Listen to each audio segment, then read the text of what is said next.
who is it that becomes astronauts with NASA? I wanted to do some research on this, and so I looked it up and was surprised to see that out of their entire fleet, 199 astronauts were from the military and 134 were civilians. So I went to his Wikipedia and I saw that under early career it says Department of the Navy, Naval Ship Systems Engineering Station, 1983 to 1987. Then transferred to NASA Goddard Space Flight Center in 1987. So again, how is this person a civilian? If everyone who they're saying is a civilian is actually military, then we've got an issue. Should we be trusting in people who lie to us? And hopefully your answer to that is no, we shouldn't. So next random selected name was Fred Hayes Jr. I looked him up, brought up his Wikipedia, and it says that he would have been the 6th human to walk on the moon, but the mission had to be aborted due to spacecraft failure. He is one of only 24 humans to have flown to the moon. He joined the Naval Aviation Cadet Training Program, where he underwent naval aviator training from 52 to 54. So he gets out of the military and goes back to school and then becomes a NASA pilot or a NASA astronaut, and they consider him civilian. Does that make any sense to anyone? I went a little further, looked up the next random person. I looked up Carl Hennies, again listed as a civilian. And down in education, it says that he attended primary and secondary schools in Ohio, and then due to the war, he elected not to finish high school, instead entering the V-12 Navy College Training Program. So he did that, in which he became a member of the U.S. Naval Reserve, reaching the rank of lieutenant commander. This man was clearly military, taking the military oaths. This is not a civilian astronaut. Yet another lie. And I also pointed out in my WTF moment that he was killed or died on Mount Everest while doing a project for NASA, in which it states that the purpose of the expedition was to test for NASA a meter called the Tissue Equivalent Proportion Counter, the TEPC, testing at different altitudes of 17,000 feet, 19,000 feet, and 21,000 feet. It states that the point of the mission was to see how people's bodies would be affected at that height from radiation. Now, is this confusing for anybody? This is well after they've already been to the moon. Don't we know and understand how radiation affects human beings? They went right through the Van Allen belts and had no problem. Why are we sending people to mountaintops to test radiation? Does anybody realize that is about 4 or 5 miles? The ISS is flying 250 miles from Earth. An airplane flies at 5, 6, 7 miles above Earth. So what are we sending people up to the top of Mount Everest for? To test 21,000 feet? We should be well beyond that. And it just so happens that when they were testing how his body would react to radiation, the poor man died. It also says at the end, despite Hennies' untimely death, the expedition had done its job. Well, thank you, NASA. And when the TEPC was later analyzed by NASA headquarters, an increment was added to the human psychology database. What the hell does that mean? Long story short, he was dead. The facts are that they're liars. So now taking a look at some images here, you'll see a nice little track as this man draws the moon onto a big screen, and we wonder, I wonder where we got the images of the lander as it slowly lowered to the moon. Take a look at this picture.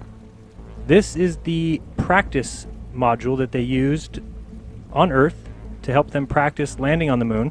Does this look anything like that tinfoil covered LEM that they used? Yet we went to the moon 6 times, landed perfectly, no issues, nobody's ever died. Again, you've seen the pictures of the moon. You've seen the LEM that has landed there, that they can't show us now. Even though we have satellites out there, they could easily send a satellite to this image here. You've seen pictures of where the camera was on the astronaut's chest. How is this picture taken? The astronaut cannot bend at the waist. Remember that. Next image you see is a nice picture that one of the astronauts left on the moon, wrapped in cellophane of his family. Now tell me, the temperature on the moon ranges between 250 degrees above zero, 250 degrees Fahrenheit. You're telling me this wouldn't melt on the moon? We could have been on Mars 30 years ago. At the peak of the Apollo era in the early 70s, NASA was already planning its next step into the unknown. Its plans included building multiple space stations, continued trips to the moon, and its first crewed mission to Mars by the 1980s. As a government agency, NASA's goals are determined by the executive branch. Since its inception, NASA has served under 12 presidents, and it was clear near the start that not every president would support NASA equally. By the end of the Nixon administration in 1974, NASA's budget had plummeted from 4% of the federal budget to less than 1%. Fully funded Apollo missions 18 and 19 were abandoned, along with Apollo 20. At the same time, Nixon pulled NASA's focus away from the moon and Mars and instead towards low Earth orbit. His parting gift was to sign into effect what would eventually become NASA's Space Shuttle program. But this was just the beginning. So what's happened throughout all of space history after the Apollo program was over was we had this start, stop, cancel. So a president comes in, like President Bush comes in and says we're going to go to the moon, back to Mars, and then the next president comes in and cancels that. And the next president sets their objective, and the next president comes in and cancels that. The agency's unable to sustain consistent funding long enough to do anything. It wasn't until the Space Shuttle program was nearing its end that a crewed mission to Mars was finally considered and funded by a U.S. president. George W. Bush, in 2004, announced, "We will give NASA a new focus and vision for future exploration. We will build new ships to carry man forward into the universe, to gain a new foothold on the moon." As a result, NASA's Constellation program was born. Never heard of it? That's because it was canceled a few years later. It aimed to send a crewed mission to the moon in 2020 and land the first humans on Mars by the 2030s. By the time Obama was sworn in, the Constellation program was behind schedule and over budget. 1 year later, Obama canceled 100% of the program's funding. All that has to change. And with the strategy I'm outlining today, it will.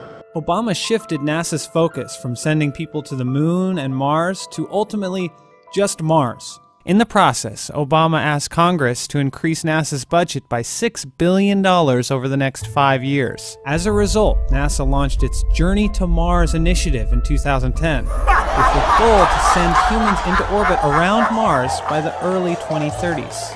And until recently, NASA, for the most part, was on track.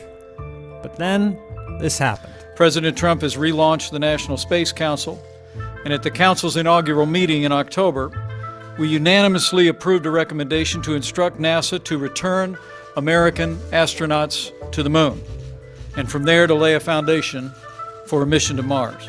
Oddly enough, the space policy under Trump and Obama looked nearly identical, except for 63 words. In those 63 words, Trump's administration has shifted the focus once again to a Moon First, Mars Later initiative. NASA isn't new to this. It's learned to recycle old projects to fit new missions.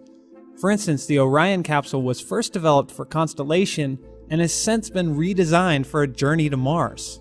But even that can't prevent the unavoidable changes NASA programs now face under the new president. As such, we're also going to realign the organizational structure to best meet this new exploration focus. I've asked Steve Jerzik, the current head of Space Technology Mission Directorate, to lead an effort to design a new organizational approach. As NASA pushes on, a new possibility has grown on the horizon. Privately owned space companies like SpaceX have also set their sights on the red planet. The scientists and engineers at NASA are amazing and they've done extraordinary things, but there's still a risk aversion. That doesn't allow us to do things that are new and novel and on the edge. It's these entrepreneurs willing to take risks and put everything on the line. The race for Mars is on. While NASA has closely partnered with SpaceX and other privately owned space companies in recent years, ultimately, it might not be NASA who writes the next chapter in human space exploration. I'm going to step off the limb. That's one small step for man, one giant leap for mankind.